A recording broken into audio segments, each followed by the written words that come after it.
जी हाँ, हम बात कर रहे हैं झाबुआ जिला मुख्यालय की। इस जिला मुख्यालय पर जिले के सबसे बड़े अधिकारियों का निवास स्थान भी है।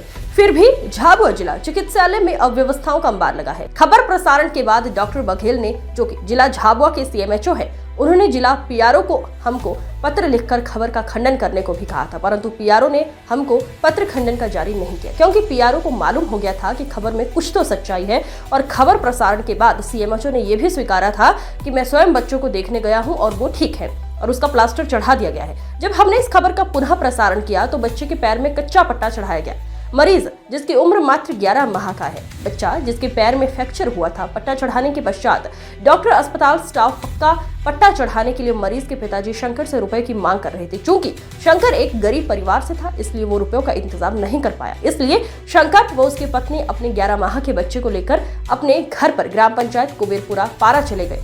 जब हमारी टीम वहां पहुंची, रात के अंधेरे में पहुंची, तो एक कच्चा मकान, खप्पर वाला और बच्चा जिसकी टांग में एक कच्चा प्लास्टर चढ़ाया गया था, कुदरती कूलर की ठंडी हवा में पलंग पर लेटा हुआ मचल रहा था। हमने बच्चों का वीडियो फुटेज बनाया। उसकी माताजी से सवाल किया कि बच्चे को जिला अस्पताल से क्यों ले आए, तो शंकर और उसकी पत्नी ने जो कहा, जिला अस्पताल के पूरे सिस्टम की पोल ही खोल दी। फिर बोला कि फिर आपके बच्चे को आप लेके आ गए थे? हाँ, फिर हम ले आए। आपकी सुनवाई नहीं हुई मतलब? हाँ। मतलब आपकी बात कोई नहीं सुन रहा था ना? तो आप क्या चाहते हैं आप लोग? हमारा बच्चा सही हो जाए, फलाना ढिकना बोलो, आगे बोलो। हाँ, इतने का नहीं। हम रविवार शाम को 13 तारीख को गए थे। हमको 7-8 दिन हो गया झाबुआ अस्पताल में रह गए, सरकारी में।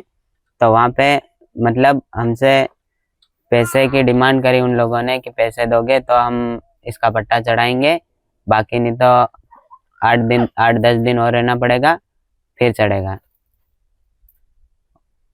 तो हम वहाँ से मतलब नहीं छुट्टी कराई, नहीं कहीं नहीं, हमारे पास पैसे नहीं थे, तो हम कर्जा लेके मतलब भले फिर लेकिन प्राइवेट में लेके जाएंगे करके हम घर आ गए बिन बताए भी।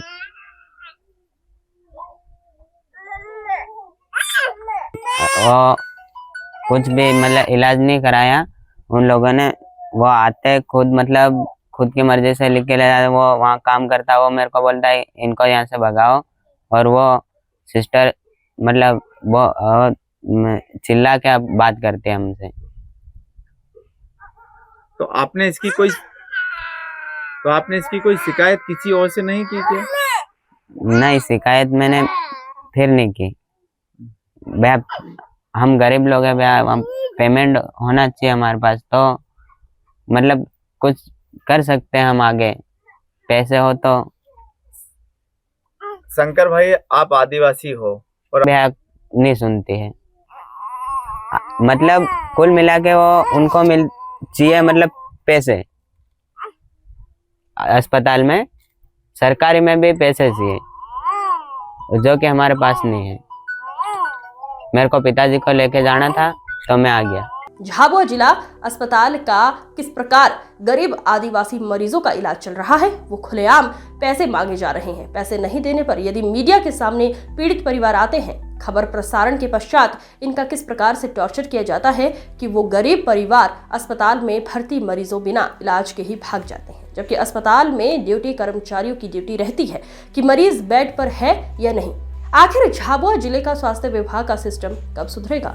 देखने में आ रहा है कि झाबुआ जिले में स्वास्थ्य विभाग के प्रति कितनी लापरवाही बढ़ती जा रही है। बहुत बड़ा आश्चर्य का विषय है, जबकि सरकार आदिवासी बाहुल्य जिलों में ग्रामीण इलाकों के गरीब आदिवासियों के लिए करोड़ों रुपए खर्च कर रही है, फिर भी धरातल पर सब शून्य ही नजर आता है। शंकर ग्राम पंचायत पारा के एक नजदीकी फलिया में रहता है। वहाँ पर ना तो लाइट का इंतजाम है और ना ही रोड। क्या हो सकता है?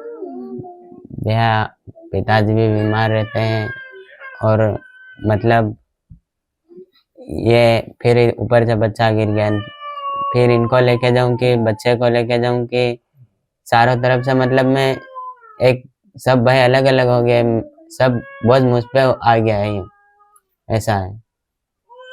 तो अब मतलब पिताजी को लेके जाना था, इसको मतलब लकवा और वो बीपी और शुगर हो गया था, तो अभी लेके आया मैं इसको, मतलब कहीं भी 4 के लगभग लेके आया था, 3 साढ़े 3 के लगभग।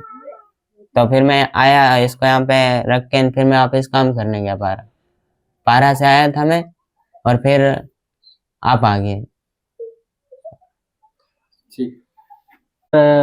ये बीपी होगी, इनसे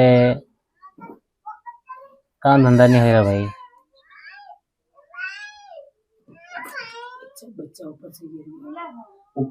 और बसा ऊपर से गिर गया है,